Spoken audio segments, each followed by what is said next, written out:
வளங்கள் அப்படிங்கிறது நம்ம ஆல்ரெடி நேத்து வீடியோல சொல்லியிருந்தோம். என்ன சொல்லியிருந்தோம்? ரிசோர்சஸ் அப்படின்னு சொல்லியிருந்தோம். கரெக்டா?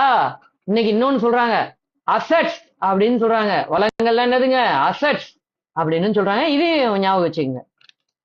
ஏஎஸ் எஸ்இ டிஎஸ் அவ்வளவுதான் அசெட்ஸ். வளங்கள்லாம் அசெட்ஸ். ரிசோர்சஸ் ரெண்டு இருக்கு. வளங்கள், அசெட்ஸ், ரிசோர்சஸ். நல்ல ஞாபகம் வச்சுக்கோங்க.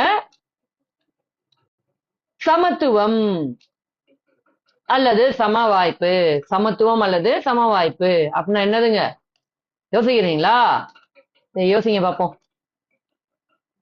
ஒண்ணுமே இல்லைங்க, ஈக்குவாலிட்டிங்க.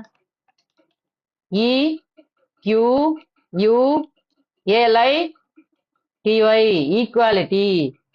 சமத்துவம் அல்லது சம வாய்ப்பு, ஈக்குவாலிட்டி. அவ்வளவுதான்.